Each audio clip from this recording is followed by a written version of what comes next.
মাহবুব কামাল, জামায়াত ইসলামী আজকে তাদের নির্বাচনী ইশতেহার ঘোষণা করেছে এবং এই প্রথম জামায়াত ইসলামী এককভাবে ৩০০ আসনে নির্বাচন করার কথা বলছে। তারা সেই এককভাবে নির্বাচন করতে যাচ্ছে এবং ২৬টি বিষয়কে তারা প্রাধান্য দিয়ে ৪১ দফা নির্বাচনী ইশতেহার ঘোষণা করেছে। সেই ইশতেহারে নিরাপদ বাংলাদেশ গড়ার প্রত্যয়ের কথা বলেছে এবং নারীর ক্ষমতায়নে তারা জোর দিয়েছে। কি বলতে চান? না, ইশতেহার মানে তো প্রমিস, না? Promise to the nation. তো আমি গাড়িতে যখন আসতেছিলাম, আমি প্রমিস নিয়ে কিছু জিনিস ভাবতেছিলাম যে হোয়াট ইজ প্রমিস। তো প্রথমে আমার এই রবার্ট ফ্রস্টের কবিতার একটা লাইন মনে পড়ল, আমেরিকার যে ন্যাশনাল পোয়েট, সেটা হচ্ছে but I have a promise to keep and Miles to go. আমার একটা প্রমিস আছে, রক্ষা করতে হবে এবং আমাকে মাইলস টু গো।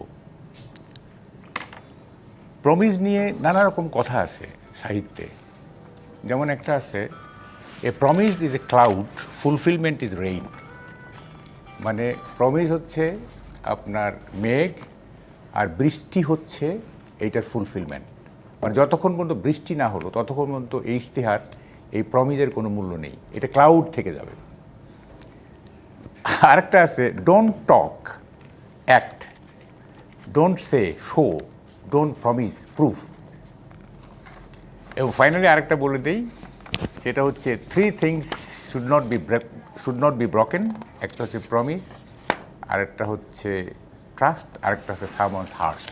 এই তিনটা জিনিস ভাঙা উচিত না। প্রমিস, প্রতিজ্ঞা, বিশ্বাস এবং কোনো হৃদয়, এই তিনটা জিনিস ভাঙা উচিত না। এখন এই যে প্রতিশ্রুতি হচ্ছে, সব নির্বাচনে আমরা দেখি ইশতেহার, নানা রকম প্রতিশ্রুতি এবং বিগ বিগ টক, যেগুলোর সাথে ম্যাক্সিমাম ক্ষেত্রে বাস্তবতার কোনো মানে বাস্তবতা বলে না যে এগুলো বাস্তবায়নযোগ্য। তারপরও আমরা একটা সুইট ড্রিম দেখাই, হ্যাঁ, একটা মিষ্টি স্বপ্ন দেখাই। এবং আমি বলি কি, আমার পার্সোনাল যেটা, সেটা হচ্ছে যে বড় বড় প্রমিস দেখানোর দরকার নাই। বড় বড় প্রমিস না দেখিয়ে ছোট ছোট প্রমিস, যেগুলোর বাটারফ্লাই ইফেক্ট আছে, হ্যাঁ, অর্থাৎ ছোট প্রমিস কিন্তু আলটিমেটলি এইটা মানে বাস্তবায়িত হবে এবং বড় বড় ক্ষেত্র তৈরি করবে, সেইটা করা উচিত। আমরা আসলে করি কি, এত বড় মানে ইশতেহার দেই যেটা আসলে শেষ পর্যন্ত হতাশা তৈরি করে। যাই হোক, এখন জামাতের যেটা আপনি বললেন না, আমি প্রথমে জামাতের যে এই যে নারী বিষয়ক যেটা, সেটা আমি একটু বলি। সেটা হচ্ছে যে জামাতের ইশতেহার আছে ৮ ঘন্টার মধ্যে ৫ ঘন্টা তাদের কাজ করতে হবে, ঠিক আছে? এবং এই ৩ ঘন্টার যে আপনার রেমুনারেশন বা ওয়েজ যাই বলি না কেন, এইটা রাষ্ট্র দেবে, ঠিক আছে? কেন, কি কারণে রাষ্ট্র দেবে? মানে নারীরা কাজ করবে, কাজের বিনিময়ে তারা তাদের পারিশ্রমিক পাবে, সে অনুযায়ী তারা একটা গ্রেসফুল লাইফ লিড করবে, একটা মর্যাদা সম্পন্ন লাইফ লিড করবে। আপনার এই যে ৩ ঘন্টার পারিশ্রমিক, এটা তো এক ধরনের পিটি, এক ধরনের দয়া, এক ধরনের করুণা। কেন নারীদের করুণা করা হচ্ছে কেন? ইভেন সৌদি আরবে দেখেন, কোথায় আছে এটা যে নারীরা ৫ ঘন্টা কাজ করবে? পৃথিবীর কোথাও আছে? সৌদি আরবের নারীরা ড্রাইভ করতেছে, তারা কনসার্টে যাচ্ছে, হ্যাঁ। আর এখানে আপনি বলতেছেন যে ৮ ঘন্টা, এইটা মানে ৩ ঘন্টা বাসায় রাখা হবে, হ্যাঁ, তারপরে সেইটার বিনিময়ে ইয়ে করা হবে, কি বলে যে পারিশ্রমিক দেওয়া হবে। এইটা আমি বলি যে এইটা নারীর জন্য একটা অমর্যাদাকর সিদ্ধান্ত। এবং এই বিষয়টি নিয়ে যথেষ্ট আলোচনা সমালোচনাও কিন্তু ইতিমধ্যে হচ্ছে যে আসলে এই যে তারা প্রতিশ্রুতিটা দিচ্ছে, সেই প্রতিশ্রুতি তারা রক্ষা করতে পারবে কিনা। আমি ডক্টর হাফিজুর রহমানের কাছে একটু যেতে চাই এই বিষয়টা নিয়ে। ডক্টর হাফিজুর রহমান, আপনারা আজকে যেই ৪১ দফা নির্বাচন ইশতেহার দিয়েছেন, সেগুলো শুনতে যে কথাটি বলছিলেন মাহবুব কামাল, যে শুনতে খুব মধুর শুনিয়েছে, প্রতিশ্রুতিগুলো খুব মধুর, কিন্তু বাস্তবায়ন আসলে কতখানি কঠিন হতে যাচ্ছে সামনের দিনগুলোতে, সেই বিষয়ে আপনি কিছু বলতে চান কিনা? জি, ধন্যবাদ। আজকে বাংলাদেশ জামাত ইসলামী আমাদের আগামী ১২ তারিখ যে নির্বাচন, সেই নির্বাচন উপলক্ষে আমাদের ইশতেহার প্রকাশ করেছে। আপনি যেটা বলেছেন ফর দ্য ফার্স্ট টাইম করতেছে ৩০০ আসনের, আসলে এটা এই শতাব্দী দেখলে এটা মনে হতে পারে, কিন্তু ৯১, ৯৬ বা আগেও জামাত ইলেকশন করেছে সব আসনে। তো এখানে আমাদের ইশতেহারের দুইটা পার্ট, মানে ইন পার্টিকুলার ইশতেহার তৈরি করতে গিয়ে একটা হলো এক্সপার্টদের ওপিনিয়ন, আমাদের হিউজ এক্সপার্ট এখানে এঙ্গেজ হয়েছে, সেটা আমাদের যারা দেশে আমাদের এক্সপার্টরা আছেন, পুলিশ এক্সপার্টরা এবং প্রবাসী বাংলাদেশি যারা এক্সপার্ট আছেন তাদের এক্সপিরিয়েন্স এখানে নেওয়া হয়েছে। পাশাপাশি জনতার ইশতেহার নামে একটা ওয়েবসাইট চালু করেছে জামাত ইসলামী, সেখানে প্রায় 40,000 আপনারা জনতার ইশতেহারই বলেছেন, 40,000 মানুষের মতামত আমরা এখানে পেয়েছি। এর বাইরেও আমরা বিভিন্ন সময় সার্ভে করেছি, ওই সার্ভের আলোকে আমরা ইশতেহার প্রণয়ন করেছি। আপনি জেনে থাকবেন যে আমাদের ইশতেহারের তিনটা ভার্সন রয়েছে। একটা হচ্ছে যে এটা পকেট ভার্সন যেটা আমরা বলছি, এখানে আমাদের 10টা মৌলিক প্রতিশ্রুতি আমরা এখানে দিয়েছি এই পকেট ভার্সনে, 5টা ইয়েস এবং 5টা নো। এটা আমাদের একদম বেসিক একটা প্রতিশ্রুতি। আমরা 5টা ইয়েসে বলতেছি ইয়েস টু অনেস্টি মানে সততা, সেকেন্ড হচ্ছে ঐক্য, থার্ড হচ্ছে ইনসাফ, ফোর্থ হচ্ছে দক্ষতা এবং ফিফথ হচ্ছে কর্মসংস্থান। 5টা নো আমরা বলতেছি, 1 নম্বর হচ্ছে দুর্নীতি আমরা না বলতেছি, সেকেন্ড হচ্ছে ফেসিবাদকে আমরা না বলতেছি, থার্ড হচ্ছে আমরা আধিপত্যবাদকে না বলছি, নাম্বার 4 হচ্ছে বেকারত্বকে না বলছি, নাম্বার 5 হচ্ছে চাঁদাবাজিকে না বলছি। এই 10টা হচ্ছে আমাদের মৌলিক প্রতিশ্রুতি। এটা আমাদের পকেট ভার্সন হিসেবে আমাদের নাগরিকরা এটা পেয়ে যাবে। পাশাপাশি আমরা আমাদের 26টা হচ্ছে অগ্রাধিকার আমাদের আগামী 5 বছরে। এখানে আমরা ফার্স্ট বলছি যে জাতীয় স্বার্থে আপসহীন বাংলাদেশ, এই স্লোগানের আলোকে স্বাধীনতা, সার্বভৌমত্ব, জাতীয় স্বার্থে আপসহীন রাষ্ট্র গঠন করা, বৈষম্যহীন ন্যায় ও ইনসাফ ভিত্তিক মানবিক বাংলাদেশ গঠন করা, যুবকদের ক্ষমতায়ন এবং রাষ্ট্র পরিচালনায় তাদেরকে প্রাধান্য দেওয়া, ইউথ ফার্স্ট পলিসি আমরা বলছি, নারীদের জন্য নিরাপদ, মর্যাদাপূর্ণ এবং অংশগ্রহণমূলক রাষ্ট্র গঠন আমরা বলছি, আইন শৃঙ্খলা পরিস্থিতির সার্বিক উন্নয়নের মাধ্যমে মাদক, চাঁদাবাজ ও সন্ত্রাসমুক্ত একটি নিরাপদ রাষ্ট্র গঠন কথা আমরা বলছি, সকল পর্যায়ে সৎ নেতৃত্ব প্রতিষ্ঠা ও প্রাতিষ্ঠানিক সংস্কারের মাধ্যমে দুর্নীতিমুক্ত রাষ্ট্র গঠনের কথা আমরা বলছি, এবং প্রযুক্তি নির্ভর আধুনিক স্মার্ট সমাজের কথা আমরা বলছি। আমরা কর্মসংস্থান বৃদ্ধি, আমরা এখানে ব্যবসা এবং হচ্ছে আমাদের একটা অর্থনৈতিক সেক্টরের সংস্কারের কথা আমরা বলছি। এই যে জায়গাগুলোতে আমি একটু আপনাকে থামাই, ডক্টর হাফিজুর রহমান, আপনি মৌলিক প্রতিশ্রুতির কথা বলেছেন এবং অগ্রাধিকারের কথাগুলো বলছিলেন। মৌলিক প্রতিশ্রুতিতে আপনারা বলেছেন আপনারা বেকারত্ব দূর করবেন, অগ্রাধিকারে আপনারা বলেছেন আপনারা নারীর ক্ষমতায়ন করতে চান, সেই জায়গাটিতে আপনারা বেশ গুরুত্ব দিয়েছেন এবং সবচেয়ে বেশি জোর দিয়েছেন। নারী 5 ঘন্টা যদি কাজ করে, আমার একটু জানতে ইচ্ছা করছে আসলে বেসরকারি যে অফিসগুলো আছে তারা 5 ঘন্টার জন্য আমাকে পূর্ণ বেতনে আমাকে নিয়োগ দিবে নাকি একজন পুরুষকে নিয়োগ দিতে বেশি আগ্রহী হবে? দেখেন, আপনি যখন এটা চিন্তা করছেন তখন আপনি বর্তমান বাংলাদেশের কথা চিন্তা করছেন, যে এখন এক্সিস্টিং যে অবস্থা আছে, এটা আমরা তো এটা চিন্তা করছি সামনে বাংলাদেশের কথা। যখন আপনার রাষ্ট্রীয় অফিসগুলোতে এটা কালচার শুরু হবে, এটা আস্তে আস্তে, আমরা কিন্তু শুরুতেই আমরা বেসরকারিকে বাধ্য করছি না বা জামাত ইসলাম বাধ্য করছে না। জামাত ইসলামী বলছে যে রাষ্ট্রীয় প্রতিষ্ঠানে 5 ঘন্টা, এরপর আস্তে আস্তে বেসরকারিতে শুরু হবে, এই কালচার আস্তে আস্তে শুরু হবে। আমরা সেই জায়গা থেকে বলছি। আমরা মনে করছি খুব ভেরি স্পেসিফিক এখানে যে বাংলাদেশে আমাদের নারীরা, আমাদের আমির জামাত বলেছেন যে নারীরা তাদের পুরুষদের যে কাজ, যখন তারা অফিসে কাজ করে বা সব জায়গাতে, তখন পুরুষদের কাছাকাছি কাজের পাশাপাশি নারীরাও কিন্তু সমান কাজটা করে। এর পাশে তারা 3টা মৌলিক কাজ বেশি করে। 1 নম্বর হচ্ছে যে তারা সন্তান জন্ম দেয়, তাদেরকে ব্রেস্ট ফিডিং করে এবং বাচ্চাদেরকে লালন পালন করে। এত বছর ধরে এই কাজগুলো করেও নারীরা কাজ করেছেন। আমি সেটাই আসতেছি। আপনি কিছুক্ষণ আগে বলছিলেন আমাদের শোয়ের আগে যে আপনার বাচ্চারা অসুস্থ। আজকে দেখেন আমার বাচ্চারা এখন অসুস্থ, আমার বাসায় আজকে আছে, তাই আমি কিন্তু সময় দিতে পারছি না। আমার ওয়াইফ, দেখেন বাংলাদেশের একটা খুব কালচার হচ্ছে যে আমরা বাংলাদেশে পুরুষরা যদি আমরা হাজব্যান্ড বা দুজন জব করি, বাসায় গিয়ে চিন্তা করি যে আমার রান্নাটা মেয়েরা করে দেবে। এই ধরনের একটা কালচার বাংলাদেশে এক্সিস্টিং হয়ে আছে বছরের পর বছর। সেই সংস্কৃতিকে পাল্টানোর চেষ্টা করতেন, আমরা এখানে একটা ব্যালেন্স করার চেষ্টা করছি। আমরা আসবো আপনার কাছে। অধ্যাপক ডক্টর মওদুদ হোসেন আলমগীর পাভেল, জামায়াতে ইসলামী আজকে তাদের ইশতেহার দিয়েছে এবং হয়তো আর একদিন পরে আমরা বিএনপির ইশতেহারটিও পেতে যাচ্ছি। নতুনত্ব কি আছে জামায়াতের ইশতেহারে, যে ইশতেহারের পরে বিএনপি মনে করছে তাদের ইশতেহার জনগণের কাছে পৌঁছাতে একটু কঠিন হয়ে যাবে? হ্যাঁ, আমার তো মনে হয় যে এই ইশতেহারটা দিয়ে তারা ভালো করেছেন। আমার মনে হয় যে তাতে যে কথাটি মোহাম্মদ ভাই বলছিলেন যে মানুষের কতগুলো প্রমিস, ট্রাস্ট আর হার্ট, এগুলো ভাঙতে নেই। তো আমি যদি এমন একটা কথা বলে ফেলি যেটা ভাঙার উদ্দেশ্য নিয়েই আমি তৈরি করছি, তাহলে কিন্তু এই প্রশ্নটা কিন্তু খুব সঙ্গতভাবে আসে। এই যে ইশতেহার যেটা আছে, সেটা যদি কেউ মনে করে থাকে যে এটা একটা প্রথমবারের মতো একটা ইশতেহার দেওয়া হচ্ছে, সেই ইশতেহারের ভিতরে যত রকম কাল্পনিক, যত রকম কথাগুলো আমরা দিই, মানুষকে যত রকমভাবে আগ্রহী, আকর্ষিত করবার জন্য যত গল্পই যখন করবো তখন বড় করে করি, সেরকম করতে পারেন তারা। আমি কথাটি এভাবে বলতে চাই, যেমন ধরুন যে একটা পরিবার সম্পর্কে যদি একটা বাবাকে রচনা লিখতে দেন, একটা সন্তানকে রচনা লিখতে দেন, তারা কিন্তু দুরকম লিখবে। সন্তান বলবে যে পরিবারের প্রত্যেকটা ঘরে এসি থাকতে হবে, প্রতিদিন ভালো খাবার দাবার দিতে হবে এবং চমৎকার একটা গাড়ি থাকতে হবে স্কুলে যাওয়ার জন্য, আসার জন্য, সব কিছু। আর বাবাকে যদি বলেন, বাবা বলবে যে না, আমার সামর্থ্য যতটুকু আছে, আমার সাধ্য যতটুকু আছে, আমার প্রয়োজন যতটুকু আছে এবং আমার আদর্শিক জায়গায় আমি যতটুকু দিতে পারি আমি ততটুকুই দেবো। তো ন্যাচারালি যারা হয়তো এই অবস্থানে যারা আছে, একজন পিতার পক্ষে কিন্তু এমন কোনো প্রতিশ্রুতি দেওয়া সম্ভব না যেটা তাকে ভাঙতে হয়। তো আমরা মনে করি যে আমাদের দলের পক্ষ থেকে যে প্রতিশ্রুতি আমরা দেবো, কারণ ইতিপূর্বে আমাদের প্রতিশ্রুতি দিতে হয়েছে এবং আমরা জানি যে সব প্রতিশ্রুতি আমরা সেবারও হয়তো বাস্তবায়ন করতে পারি নাই, কিন্তু বাস্তবায়নের কাছাকাছি যাওয়ার চেষ্টাটা আগেও ছিল, এবারেও থাকবে ইনশাল্লাহ। এখানে কয়েকটা বিষয় নিয়ে বোধহয় কথা বলা দরকার, যেটা নারীর বিষয় নিয়ে কথাগুলো বারবার আসছে। আমি যদি একটা ছোটো বলি আর কি, এখন জামাতের শীর্ষ পর্যায়ে কিন্তু 2জন চিকিৎসক রয়েছেন। আমি একজন নিজে চিকিৎসক হিসেবে বলি যে আমাদের হাসপাতালে নার্সিং সেবাটা দেয় কিন্তু নারীরা, তাই তো?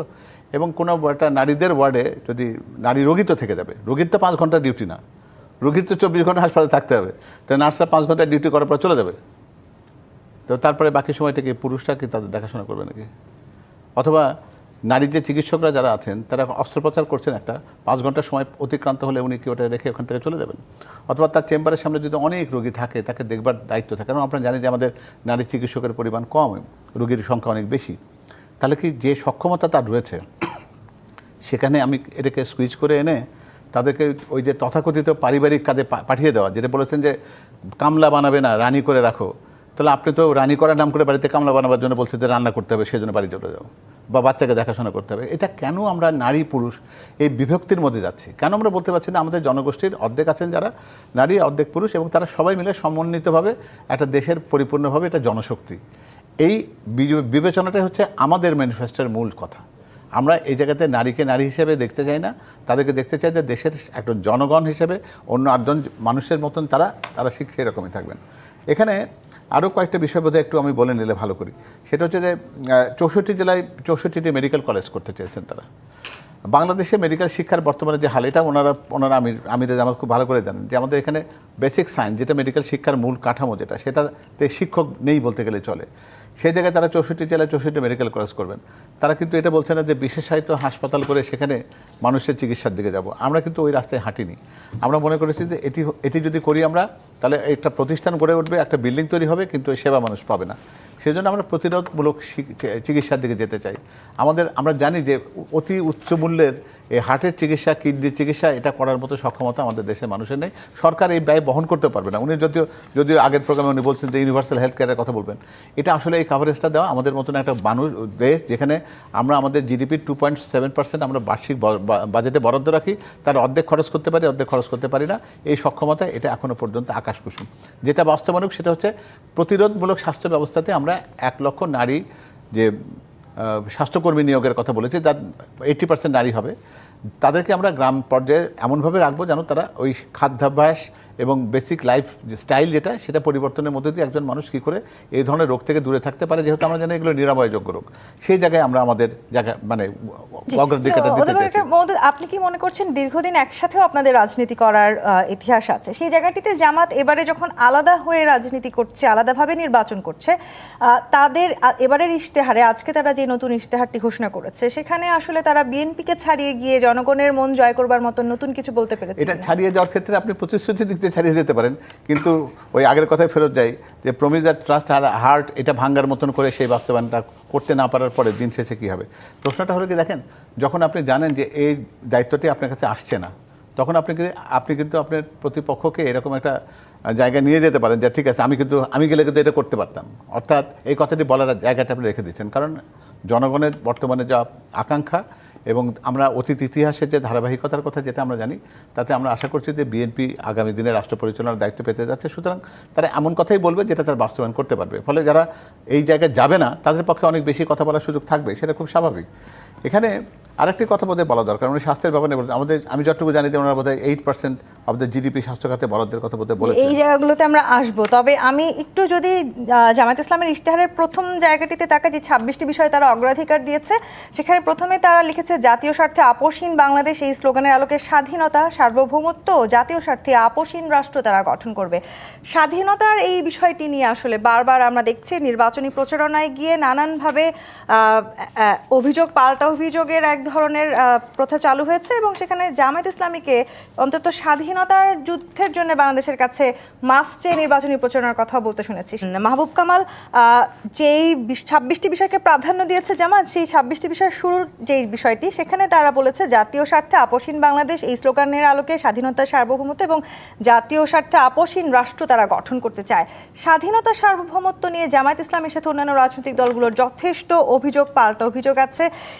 এই যে এই অভিযোগ পাল্টা অভিযোগের এই যে চিরায়ত প্রথা, সেটি এবারের এই ইশতেহারের মধ্য দিয়ে জামায়াত ইসলামী ভাঙতে পারবে বলে কি মনে করেন? আচ্ছা, এই যে পায়েল ভাই আমার ওইটা বেশি করে বলতেছেন যে প্রমিস, ট্রাস্ট এবং হার্ট, আসলে এটার চেয়ে আমি একটা ভালো কথা বলছি, ওইটা আপনি খেয়াল করেন নাই। সেটা হচ্ছে promise is cloud, fulfilment is rain. প্রমিসটা হচ্ছে মেঘ, যতক্ষণ না পর্যন্ত বৃষ্টি নামাইতে পারছেন ততক্ষণ পর্যন্ত এটা মেঘই থাকবে, ঠিক আছে, ওইটার আর কোনো মূল্য নাই। দেখেন, আপনি নারীর ব্যাপারটা শেষ করতে দেন নাই, এটা আমি একটু শেষ করি তারপরে আসতেছি। দেখেন, আমাদের জিডিপিতে নারীর কন্ট্রিবিউশন কি, এক নম্বর কথা। দুই নম্বর কথা হচ্ছে যে আমাদের অর্থনীতি যে তিনটা ভিত্তির উপর দাঁড়ায় আছে, প্রত্যেকটাতে নারীর, দুইটাতে তো মেজর আর একটাতে মাইনর। কৃষিতে নারীর পার্টিসিপেশন পুরুষের চেয়ে বেশি, গার্মেন্টসে নারীর পার্টিসিপেশন পুরুষের চেয়ে বেশি, আর রেমিটেন্সও নারীর পার্টিসিপেশন আছে লেস আর কি। তাইলে এই নারীর, আমাদের অর্থনীতির তিনটা ভিত্তির যে তিনটা ভিত্তি, তার সেগুলিতে নারীর একটা বিরাট পার্টিসিপেশন। তাইলে এই নারীকে যদি আপনি ঘরে রেখে দেন 5 ঘন্টা, এটা কি ঠিক হবে? এক। দুই নম্বর হচ্ছে নারীর এম্পাওয়ারমেন্ট কিভাবে হবে, নারী কিভাবে তার স্বাধীনতা ভোগ করবে, নারী কিভাবে মর্যাদা পাবে, এগুলি সেটেল হয়ে গেছে অনেক আগে, এগুলি অনেক সেটেল হয়ে গেছে আগে, এগুলি নতুন করে কিছু করার নাই। হ্যাঁ, এটি সেটেল ব্যাপার। আপনি মাথায় তুলে রাখতে চাচ্ছেন, দরকার নেই তো মাথায় তুলে রাখার নারীকে, নারী মাটিতে থাকুক। হ্যাঁ, এই অতি দরদ দেখানোর তো দরকার নাই। সেটা হচ্ছে যে নারী কাজ করবে, কাজের মজুরি পাবে, ন্যায্য মজুরি পাবে এবং সেভাবে তার জীবিকা নির্বাহ করবে। হ্যাঁ, এটি কথা। আর করুণা করে তাকে একটা ডিসগ্রেসফুল লাইফে ঠেলে দেওয়া, একটা অমর্যাদাকর লাইফে ঠেলে দেওয়া, এটা কোনোভাবেই নারীর প্রতি সম্মান দেখানো হলো না, ঠিক আছে। এবারে তো ভোটারেরও প্রায় অর্ধেক অংশই নারী, তাই না? আচ্ছা দেখেন, কতগুলি ব্যাপার আছে। যেমন ধরেন যে একটা গ্রামে, আমার এলাকায় জানেন, ব্লাউজ কেনার টাকা নাই, শুধু শাড়ি পরে উদয়স্ত পাথর ভাঙতেছে, সকাল থেকে সন্ধ্যা রাত পর্যন্ত পাথর ভাঙতেছে, এবং ওই পাথর ভাঙার উপার্জন দিয়ে সে তার জীবন, তার স্বামী তাকে ছেড়ে চলে গেছে। এখন দেখেন এই নারীটার কি অবস্থা, এই নারীটা কি 5 ঘন্টা ঘরে বসে থাকবে? সে তো তাহলে না খেয়ে মরবে। তাকে সে সূর্যোদয় থেকে সূর্যাস্ত পর্যন্ত পাথর ভাঙতেছে, তার পরনে কোনো ব্লাউজ নাই, সে শাড়িটা কোনো রকমের পেঁচায় সে পাথর ভাঙতেছে, কি অমানবিক দৃশ্য। হ্যাঁ, ফলে এই যে নারীর ব্যাপারটা একটা বড় ক্যানভাস, এইটা খামাখা দরদ দেখিয়ে, মুখে দরদ দেখিয়ে এটা হবে না। হ্যাঁ, এবং মাথায় তুলে রাখবো এইসব কথার কোনো মূল্য নাই। নারী মাটিতেই থাকবে এবং মাটি থেকে আস্তে আস্তে সে উপরে উঠবে, সেইটা হচ্ছে আপনার কি বলে যে এটা সেন্সিবল কথা হবে সেটা। এখন দেখেন, প্রথম কথা হচ্ছে যে এই যে প্রমিস না, এই যে প্রতিশ্রুতি, আমি সেদিন একটা টক শোতে বলছি, যে অবস্থার মধ্যে দাঁড়িয়ে আছে বাংলাদেশ, বিশেষ করে অর্থনীতি, এবং বর্তমান সরকার যে কতগুলি সিদ্ধান্ত নিয়ে ফেলছে, বিশেষ করে যেমন ধরেন যে বেতন বাড়ানো থেকে শুরু, আর বলতেছি আমি, তাতে আমি বলছি যে কোনো একটা পক্ষ ওয়াকওভার দিয়ে দেন। হ্যাঁ, ওয়াকওভার দিয়ে দেন, কারণ সরকার চালাতে পারবেন না, ক্ষমতায় এসে যে অবস্থা তৈরি হয়েছে, এই অবস্থায় সরকার চালাতে পারবেন না। 6 মাস 1 বছরের মধ্যে আনপপুলার হয়ে যাবেন, এবং যিনি ওয়াকওভার দিবেন তার জন্য ফেয়ার চান্স থাকবে 6 মাস 1 বছরের পরে। এটা আমি একটা টক শোতে বলছি। দেখেন কি অবস্থা দাঁড়িয়েছে। আপনি যে বাস্তবায়ন করবেন, ইশতেহার যে বাস্তবায়ন করবেন, কোথায় দাঁড়ায় আপনি কথাটা বলতেছেন, আপনি বুঝতে পারতেছেন কোথায় দাঁড়ায় কথা বলতেছেন? প্রথম কথা হচ্ছে, দেখেন, বেতন বাড়ানো, পে স্কেল দ্বিগুণ করা হয়েছে, কোনো ক্ষেত্রে দ্বিগুণেরও বেশি। এই টাকাটা কোত্থেকে আসবে? 1 নম্বর কথা।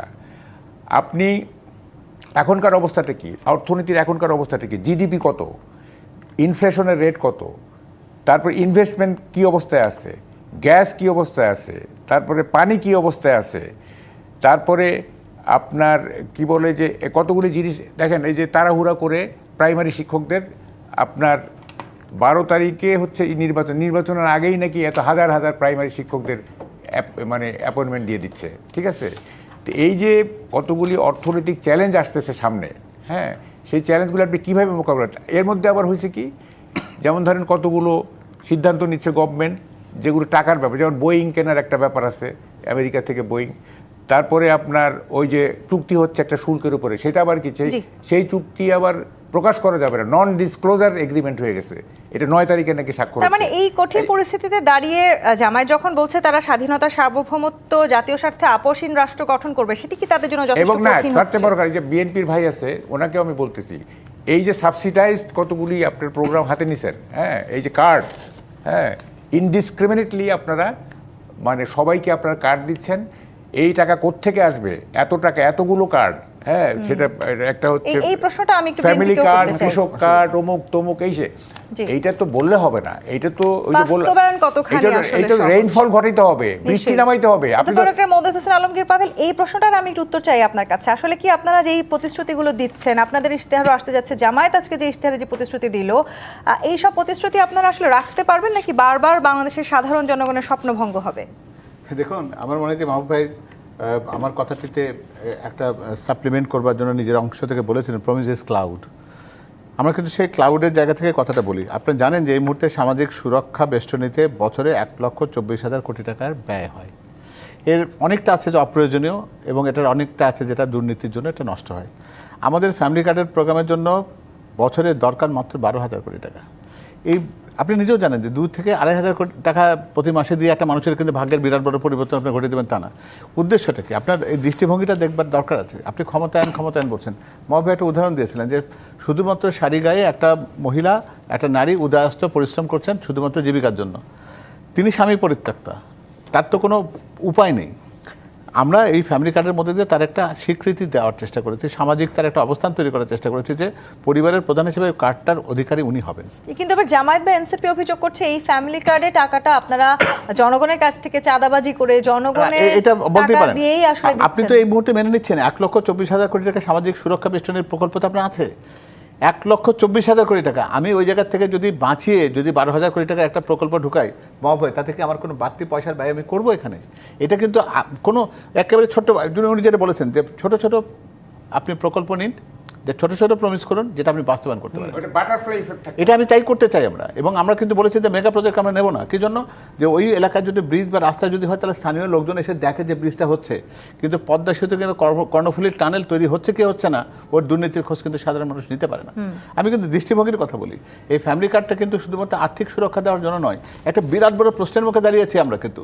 সেটা হলো যে দেখবেন যে জামায়াতে ইসলামী নারীদেরকে কী দৃষ্টিভঙ্গিতে দেখছে সেটা কিন্তু বুঝবার দরকার। জামায়াতে ইসলামীর আমিরে জামাত আল জাজিরার ইন্টারভিউতে বলেছেন যে আমরা কোনো নারীকে মনোনয়ন দিইনি, আমার দলের শীর্ষ পদে কোনো নারী কখনো আসতে পারবে না। এর পরবর্তী পর্যায়ে তিনি যখন বলেছেন যে বায়োলজিক একটা ব্যাপার আছে, যেটি আমার ওই ছোটো ভাই বলছিল যে নারীর সাথে সন্তান জন্মদানের প্রয়োজন ব্যাপার রয়েছে, এটা জরায়ু এবং তাকে মাতৃদুগ্ধ দেওয়ার ব্যাপারটা দায়। অর্থাৎ আপনি তাকে কিন্তু মানুষ হিসেবে বিবেচনা করছেন না, একটা সন্তান উৎপাদনের একটি যন্ত্র যাকে আপনি ব্যবহার করতে হবে প্রয়োজন সমাজের জন্য, সেই অর্থে। সুতরাং তাকে কাজে কমিয়ে দিচ্ছেন। 5 ঘন্টা কর্মঘণ্টা করেছেন, পরের বারে বলেন যদি এর পরের বার যদি আমাদেরকে আরেকবার নির্বাচিত করেন তাহলে আমরা একেবারে কর্মঘণ্টা একদমই বাদ দিয়ে দেবো, আপনাদের এই প্রশ্নটা আমিও আসলে করতে চাই। ডক্টর হাফিজুর রহমান, এরকম ঘটনা ঘটতে থাকলে আসলে কি হবে? এর পরের বারের ইশতেহারে আপনারা কি বলবেন? নারীদের কোনো কাজ করতে হবে না, নারীদের ভাতা বাড়িতে পৌঁছে যাবে, এরকম কিছু? মানে এই আলোচনা সমালোচনাটা অনেক রাজনৈতিক বিশ্লেষকরাই করছেন। জি, আমি এর আগে একটু বলে দিতে চাই যে আমাদের অবাস্তব বাস্তব, পারবো কি পারবো না, এটা নিয়ে অনেকগুলো পয়েন্ট আমাদের দুইজন শ্রদ্ধেয় আলোচকে বলেছেন। দেখেন, আমরা যা করছি এখানে, যা আমাদের ম্যানিফেস্টোতে আছে, এগুলো নিয়ে আমরা লম্বা আলোচনা করেছি, লম্বা ডিসকাশন করেছি, এবং আমরা ক্ষমতায় আসলে যা করতে পারবো সেটাই বলেছি। আমাদের আমির জামাত স্পষ্ট বলেছেন যে আমরা যা বলবো তাই করবো। এটা আমাদের যখন আমরা মিটিং করি ম্যানিফেস্টোর এখানে, এবং আমরা যা করতে পারবো তাই বলবো, এটা উনি স্পষ্টভাবে বলেছেন। এবং আমরা যখন করি, আমরা কিন্তু অনেক জায়গায় মানে কাট আপ করছি যে এইগুলো করা সম্ভব হবে না। এখান থেকে আমরা নাম্বার কমায় নিয়ে আসছি, সংখ্যা কমায় নিয়ে আসছি, বা আপনার কি বলে কোয়ান্টিটি কমায় নিয়ে আসছি। তো এই জন্য আমরা যা বলছি একদম দায়িত্ব নিয়ে বলছি। তাহলে স্বাধীনতার স্বার্থে যে আপোষহীন রাষ্ট্র গঠন করবেন আপনারা বলেছেন, সেই জায়গাটিতেও রাজনৈতিক নেতা কর্মীদের বক্তব্য আছে, তারা বলেছে সেই আপোষহীন যে রাষ্ট্র গঠন করার আপনারা কথা বলছেন সেটা 71-এ আপনাদের দলের তরফ থেকে আসলে বাংলাদেশের পুরো জাতি দেখেছে। সেই জায়গাটিতে আপনাদের কি বলার? আমি একটা করে আসছি। নারীদের নিয়ে যে কথাটা হচ্ছে এটা আসলে খুব আমাদের জন্য নিঃসন্দেহে এটা কষ্টকর কথা। আমাদের মাহবুব কামাল ভাই অনেক সিনিয়র সাংবাদিক, উনি খুব দার্শনিক কথা বলেছেন, রবার্ট ফ্রস্ট থেকে উদ্ধৃতি দিয়েছেন, চমৎকার। কিন্তু উনি একটা কথা আমি আসলে বুঝি নাই যে নারীকে উনি মাটিতে রাখতে চান। আসলে এখানে দেখেন, আমরা মনে করি যে আমাদের সভ্যতায় নারীরা হচ্ছে মায়ের জায়গাতে, এবং মায়ের জায়গা কিন্তু সন্তানের মাথার উপরে। তো সেই জায়গা থেকে আমরা কাজ করতে চাই, এবং সেই জায়গাতে নারীদেরকে আমরা 5 ঘন্টার কথা বলেছি, এবং এই 5 ঘন্টাকে শুধু বায়োলজিক্যাল কারণে না, নিশ্চয় কারণটা আমরা বলেছি। এবং আমরা আরেকটা প্রকল্প, লালন পালন কি তাহলে শুধু একা মায়ের দায়িত্ব? সেই না, দায়িত্বটাও আমরা তো আসলে একা দায়িত্ব পালনের কথা বলছি না। করতে পারেন। আমরা দেখেন, আমরা ম্যানিফেস্টোতে একটা নিয়ে আসছি, আপনি দেখে থাকবেন যে আমার আয়ের সংসার, এখানে বিশেষ করে আমাদের গ্রামীণ নারীদের জন্য আমরা স্বাবলম্বী করার জন্য একটা প্রজেক্ট আমরা নিয়েছি, যেখানে আমরা বলছি যে এখানে আমরা মানে কার্ডে যাচ্ছে না, আমরা তাদেরকে প্রশিক্ষণ দিব, এবং তারা এটা আমরা অ্যাজ এ স্কলারশিপ আমরা চিন্তা করছি তাদেরকে আমরা কীভাবে আরও স্বাবলম্বী করতে পারি। এই ধরনের আমরা অনেকগুলো প্রজেক্ট আমরা নিয়েছি। দেখেন, বাংলাদেশে একটা বড় সমস্যা হলো কি বলে, আমি আসবো আপনার কাছে, একটা বিরতির সময় হয়েছে। বাংলাদেশের সমস্যাগুলো আসলে জামায়াতে ইসলাম এই মুহূর্তে সব সমস্যা দূর করতে পারবে কিনা সামনে নির্বাচনে জয়ী হলে, এই ইশতেহারের মধ্যে মাহবুব কামাল যেই ইশতেহার আজকে জামায়াতে ইসলামী দিয়েছে, এতে করে সামনে নির্বাচনে কেমন প্রভাব পড়তে যাচ্ছে, ভোটার টানতে এই ইশতেহার কতখানি আকর্ষণীয় বলে মনে করেন? সময় যেহেতু নাই, আমি কাদের কথাটাই বলবো। সেটা হচ্ছে, পাবেল ভাইকে বলবো একটু তারেক রহমানকে একটু বললেন উনি কোন পাটাতনের উপরে দাঁড়ায় মানে প্রাইম মিনিস্টার হতে যাচ্ছেন। আমি পাটাতনটা একটু ব্যাখ্যা করি।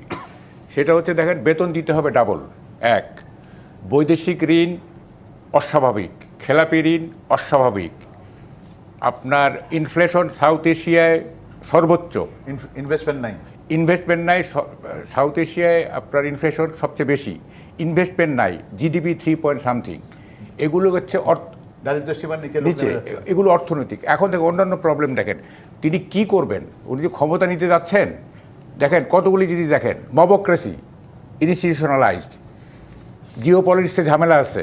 কিন্তু আজকে স্বরাষ্ট্র উপদেষ্টা বলেছেন মব ভায়োলেন্স বলতে কিছু নেই। ওনাদের কথা রাখেন তো, মবক্রেসি, ইনস্টিটিউশনালাইজড, জিও পলিটিক্সে ঝামেলা আছে, মানুষের চরিত্রে মৌলিক পরিবর্তন হয়ে গেছে কতগুলো, সেনাবাহিনীর ইমেজ এবং সেনাবাহিনীর স্ট্রেংথ ফিরিয়ে আনা, আমাদের মুক্তিযুদ্ধের যে স্মৃতি যেগুলি হারাতে বসেছে সেগুলিকে ফিরিয়ে আনা, আমাদের কালচারাল হেরিটেজ যেটা আক্রান্ত হয়েছে সেগুলিকে সমুন্নত রাখা। দেখেন দায়িত্বগুলো দেখেন আপনি পাবেল ভাই, কোথায় কোন পাটাতনে দাঁড়ায় উনি প্রাইম মিনিস্টার হতে যাচ্ছেন। এই যে বিশাল একটা সংকটময় সিচুয়েশনের মধ্যে ইলেকশন হচ্ছে, এবং হ্যাঁ, যদি জামাত ক্ষমতা যায় সেটা আরেকদিন আলোচনা। এই সমস্যাগুলো তো তাদেরকে মোকাবেলা করতে হবে। আমাদের ক্ষেত্রে অত সমস্যা মোকাবেলা, কারণ মুক্তিযুদ্ধ নিয়ে তাদের তেমন কোনো ইয়ে নাই, তারপর কালচারাল হেরিটেজ নিয়েও তাদের কোনো ইয়ে নেই। তারা তো মানে আমাদের বাঙালি কালচার, ইসলামী কালচার তারা রিপ্লেস করতে চাচ্ছে। এগুলি তাদের সমস্যা না, এগুলি বিএনপির সমস্যা, আমাদের সমস্যা। এখন কথাটা হচ্ছে যে এই যে সংকট, অর্থনীতি সংকট, ডাবল বেতন দিতে হবে। আপনি কি বলেন, এটা আপনি বাদ দিতে পারবেন? পে স্কেল বাদ দিতে পারবেন? ওতে এখনই আন্দোলনে নামতেছে ডক্টর হাফিজুর রহমান। এই সমস্ত সংকট সমস্যার সবকিছু মোকাবেলা করতে হবে রাজনৈতিক দল হিসেবে জামায়াত যদি ক্ষমতায় আসে, এবং যদিও ধর্ম নিয়ে, রাষ্ট্রের স্বাধীনতা সার্বভৌমত্ব নিয়ে জামায়াতকে বারবার প্রশ্নবিদ্ধ হতে হচ্ছে, সেই জায়গাগুলো নিয়ে আপনারা কি ভাবছেন? জি দেখুন, আমরা এখন আস্তে আস্তে আমাদের এই যে দায়ের রাজনীতি থেকে আমরা আস্তে দক্ষতা রাজনীতি যাচ্ছি। আমরা বলছি যে আমাদের যুব সমাজকে আমরা দক্ষ করবো, বিশেষ করে আমাদের 4 কোটি যুবক এখন আছে, কর্মক্ষম যুবক 4 কোটি যাদের, এদেরকে দক্ষতার সাথে গড়ে তোলা এবং পাশাপাশি কর্মসংস্থানের ব্যবস্থা করা, এবং এদেরকে নিয়ে আমরা এই যে আজকে অনেকগুলো সমস্যার কথা আমাদের মাহবুব বললেন, আমরা চাই একটা জাতীয় ঐক্য। আমরা এমন একটা সরকার চাই যেখানে আমরা সবাইকে নিয়ে কাজ করবো। আমাদের আমির বলেছেন যে আমরা সকল পার্লামেন্টে যারা নির্বাচিত হবেন তাদের সবাইকে নিয়ে আমরা এই গভর্নমেন্টটা করতে চাই। তো আমরা এই সমস্যার সমাধান করতে চাই ঐক্য এবং আমাদের দক্ষতা বৃদ্ধির মাধ্যমে। 5 বছরে 10 মিলিয়ন যুবককে কারিগরি প্রশিক্ষণ দেওয়া কি আপনাদের পক্ষে সম্ভব হবে? আর শিক্ষিত বেকারদের জন্য জামায়াত 10,000 টাকা পর্যন্ত সুদমুক্ত ঋণের প্রস্তাব রেখেছে, তাতে করে শিক্ষিতরা আসলে কাজ করতে আগ্রহী হবে, নাকি বসে এই যে ঋণের কথা বলছেন সেটিতে বেশি আগ্রহী থাকবে? এটাই হচ্ছে আমাদের একটা বেসিক পার্থক্য আমাদের এখানে শ্রদ্ধেয় পাবেল ভাই আছেন ওনাদের দলের সাথে। আমরা বলছি যে এখানে এটা হচ্ছে যে সুদমুক্ত ঋণ, এটা ক্রেডিট, তাই না? এবং আমরা যে 10 মিলিয়ন বলছি, মানে 1 কোটি কর্মসংস্থানের ব্যবস্থা, আমাদের ট্রেনিংয়ের কথা বলছি, এটা আমরা স্পেসিফিক প্ল্যান নিয়েছি যে আমরা কোন সেক্টরে কী হবে, মানে কখন, মানে কী অবস্থায় আমরা এই ট্রেনিংটা দেবো। আমরা বিশ্বাস করি যে এটা সম্ভব, এই সম্ভব বলে আমরা আমাদের ইশতেহারে দিয়েছি, এবং আমরা বিশ্বাস করি যে যদি আমরা আমাদের এই যুবকদের হাতকে আমাদের কাজের হাতে পরিণত করতে পারি, দক্ষতা ডেভেলপ করতে পারি, তাহলে অতঃপর একটা মওদুদ significant হোসেন পরিবর্তন আলমগীর বাংলাদেশে পাভেল, হবে। জামায়াত বলেছে স্বাধীনতার ইস্যুতে বা রাষ্ট্রীয় ইস্যুতে তারা আসলে দায়ের জায়গা থেকে বেরিয়ে আসতে চায় এবং এই যে আসলে আপনাদের সাথে তাদের যে বেসিক পার্থক্যগুলো সেই জায়গাগুলোতে হয়তো তারা এবারে বেশি ভোটার টানতে পারবে। বিএনপি কি মনে করে? ভোটার টানতে পারবে কিনা সেটা ভোটের দিনে বোঝা যাবে। দায় মুক্তির ব্যাপারটি হলো কি যে আপনি দায় স্বীকার করছেন কিনা। আপনি তো দায় স্বীকার করছেনই না। তো আপনি যদি দায়টা স্বীকার করেন, একটা দেশের অস্তিত্ব, দেশকে সৃষ্টি হওয়ার ব্যাপারটিকে যদি আপনি অস্বীকার করে যদি তার পরবর্তী পর্যায়ে যদি আপনি যেতে চান, তাহলে সেটা কিন্তু একটা বৈপরীত্যের জায়গা। আমার মনে হয় যে এই ব্যাপারে আলোচনা অনেক লম্বা হয়ে যাবে। আমি যেহেতু সময় খুব কম, আমি খুব বেশি বাড়াতে চাই না। চ্যালেঞ্জ অনেক বড় আছে, মাহবুব ভাই যেটা বলেছেন খুবই গুরুত্বপূর্ণ, কারণ বিএনপির এই চ্যালেঞ্জ মোকাবেলার সক্ষমতা আছে। কিন্তু বিএনপি কিন্তু 2001 সালে যখন ক্ষমতা নেয় রাষ্ট্রের, তখন কিন্তু যে দুর্নীতির চ্যাম্পিয়নের তকমা কিন্তু আওয়ামী লীগের যে তার শেষের 3 বছরের যে পারফরমেন্স ছিল সেটা কিন্তু বিএনপির ঘাড়ে এসে চেপেছে। আপনারা জানেন যেটা 0.4 ছিল, এটা যেটা বিএনপি দায়িত্ব ছাড়ার সময় 2.0 হয়েছে। অর্থাৎ একেবারে চ্যাম্পিয়নের জায়গা থেকে আমরা অনেকটা উন্নতি করেছিলাম। ফলে চ্যালেঞ্জ নেওয়ার সক্ষমতা আমাদের আছে। কর্মসংস্থানের কথা যেটা বলছেন, আসলে জামাত শিবির সম্পর্কে একটা প্রচলিত ধারণা মানুষের আছে যে আপনি যদি তাদের দল না করেন তাহলে আপনার চাকরি হবে না। তাদের যতগুলো প্রতিষ্ঠান আছে সেখানে দেখবেন যে তাদের আইডেন্টিটি কিন্তু একটি, যে আপনি সেই দলটি করেন কিনা। তো সুতরাং কর্মসংস্থানের কথা বললেও জনগণ এটাকে গ্রহণ এই জন্য করবে না যে চাকরি বাড়ুক বা না বাড়ুক তাতে মানুষের কিছু আসবে যাবে না, কারণ সংখ্যা বৃদ্ধি হবে তাদের সমর্থকদের। সুতরাং এটা বোধহয় না বললেও চলে। আর একটা কথা বলছে আপনারা 100 দিনের মধ্যে 1 কোটি লোকের আমি 100 তা বলিনি, আমরা বলেছি যে 18 মাসের মধ্যে 1 কোটি। সুতরাং আপনি 100 দিন দয়া করে এটা বলবেন না। এটা আপনি এই ভবিষ্যতে কাউকে এই প্রশ্নটি করবেন না, আপনাকে অনুগ্রহ করছি। এটা একটা বাস্তবতাহীন, বাস্তবতা বিবর্জিত একটি কথা। 100 দিনের মধ্যে এই কথা কখনোই বলা হয়নি। তারা বলছেন যে কর্মঘণ্টা 5 কর্মী সরকারি পর্যায়ে নারীরা সবচেয়ে বেশি কাজ করে কিন্তু হাসপাতালগুলোতে। সেখানে আয়া, নার্স বা যারা আছেন সুইপার, তারা কিন্তু নারীরা। আপনি যদি 5 ঘন্টা করে কাজ করান, যেহেতু এটা রাউন্ড দ্য ক্লক সার্ভিস, 24 ঘন্টা কাজ করতে হবে, 5 শিফট করতে হবে আপনার। এই 5 শিফট করার মতো নার্সের কথা চিন্তা ওনারা করেননি, আমি নিশ্চিত। এটা তারা না চিন্তা করে করেছেন, কারণ আমি একজন চিকিৎসক হিসেবে আমি ভয় পাচ্ছি এটা, যে আমার হাসপাতালে নার্স যদি 5 ঘন্টা পরে বলে যে আমি থাকবো না, চলে যাবো, কারণ আমাকে তো জামাতের আমির সাহেব বলে দিয়েছে 5 ঘন্টা পর তোমার কাজ নেই, পাশে গিয়ে কাজ করো। তাহলে 5 ঘন্টা পর ডিউটি শিফট হবে, আর প্রতিবারই হ্যান্ড ওভার দেবে, একজনকে বলবে যে রুগীটা বুঝে নাও বা এই দায়িত্বটি বুঝে নাও। হ্যান্ড ওভারটা কিন্তু যেমন তেমন কথা না। ওনারা আসলে হয়েছে কি, যে যেহেতু তারা বাস্তব জীবনে কখনো কোনো চিকিৎসকের দায়িত্ব উনি পালন করেননি, চিকিৎসকের পেশায় উনি সার্টিফিকেট নিয়েছে ঠিক আছে, কিন্তু তাকে কিন্তু কর্মজীবনে কাজটি করতে হয়নি, ফলে বাস্তবতাটা তার জানা নেই। এটা জানলে হয়তো তিনি নিশ্চয়ই এই কাজটি কথাটি বলতেন না। অনেকটাই অবাস্তব। এটা আপনি বলতে পারেন যে একটা রচনা লেখার জন্য চমৎকার, গেট আপ ভালো, প্রিন্টিং চমৎকার, কাঠামো বাঁধাইটাতে চমৎকার আছে, রং টং খুব সুন্দর, লেখাটাকে বেশ ভালো। জনগণকে যদি আপনি স্বপ্ন দেখাতে চান, যদি বলেন যে না কী আপনি বলতে পারেন যে হ্যাঁ ইশতেহার সংক্রান্ত একটি স্বপ্নের রচনা লেখো, তাহলে ওই বইটা ভালো আছে, সেটা কোনো সমস্যা নেই। কিন্তু আপনি যদি বাস্তবতায় আসেন তখন কিন্তু এটা বলতে হবে সেই কথাটি যে ক্লাউডে থাকা প্রমিসকে বৃষ্টিতে ঝরাতে হবে মানুষের মধ্যে, যেটা মানুষ বিশ্বাস করতে পারে এটা হবে। সেজন্য আমরা অবাস্তব কোনো কথাই বলিনি। আমাদের প্রত্যেকটা পরিকল্পনা যেটা বলা হয়েছে, যে 8টি স্তম্ভের কথা বলা হয়েছে, এই কৃষক কার্ড বা ফ্যামিলি কার্ড, কৃষক কার্ডের সাথে কোনো আর্থিক বিষয় নেই। কৃষক কার্ড যেটা আছে সেটা হলো যে তার যে সমস্ত প্রাপ্য সুবিধাগুলো, সেই সুবিধাগুলো তার কাছে ঠিকমতো পৌঁছানো, এবং শুধু একটি ফসলের ক্ষেত্রে বলা হয়েছে তার জন্য যে বিষ, সার বা কীটনাশক লাগে সেই পরিমাণটুকু সরকার দেবে। পুরো ফসলের জন্য বলে দিতে পারতাম আমরা ইচ্ছা করলে, কেন বলিনি? কারণ আমি জেনে যে এটা ভেবে চিন্তে বলতে হবে, অর্থাৎ 3 ফসলের 1 ফসলের সাপোর্ট আমরা দিতে পারবো, বাকি 2টার জন্য পারবো না। তাহলে সেই প্রণোদনাটা সে বাকি 2 ফসলের জন্য যদি কাজে লাগায়, উৎপাদনে কাজে লাগবে, যে সে জিডিপি বৃদ্ধি হবে, প্রকারান্তরে জনগণ সুবিধা পাবে। এটা সুতরাং সব কিছুকে এমনভাবে বিবেচনা করা দরকার যেটা সক্ষমতার জায়গা থেকে দেখি। আমরা অন্য জায়গাগুলোতে যেটা বলেছি যে কর্মসংস্থানের কথা নিয়ে অনেকে বলে যে বিএনপি সত্যি আপনি যে কথাটা আপনি বলতে চাইলেন যে সত্যি 18 মাসে 1 কোটি, যদি আপনি 100 দিন বলছিলেন 18 মাসে, সেটা কিন্তু এই যে গ্রামীণ স্বাস্থ্যকর্মী নিয়োগ, ওনারা বিশেষায়িত হাসপাতাল করে কিন্তু বড় রোগের চিকিৎসা দিতে চান। আমরা কিন্তু সেই জায়গায় ভিন্নতা আছে আমাদের। আমরা মনে করি যে রোগ যেন না হয় সেই জায়গাতে কাজ করতে হবে। কেউই চায় না যে ভাই বিনা পয়সায় হলে কি আপনি ওপেন হার্ট সার্জারি করবেন? আপনাকে যদি কেউ বলে যে ভাই আপনি বিনা পয়সা করে দেবো, আপনাকে ওপেন হার্ট সার্জারি করে দিই, আপনার কিডনি ট্রান্সপ্লান্ট করে দিই, আপনি করবেন এটা? বরং তার চাইতে বলবেন ভাই আমাকে এমন ব্যবস্থা বলা যেন আমার ওপেন হার্ট সার্জারি করতে না হয়, আমার জন্য কিডনি। তারপরে আসলে আমরা সাধারণ জনগণ প্রত্যাশা রাখতে চাই এই মধুর প্রতিশ্রুতিগুলো বাস্তবায়ন হোক। অসংখ্য ধন্যবাদ আজকে আমাদেরকে সময় দেওয়ার জন্য।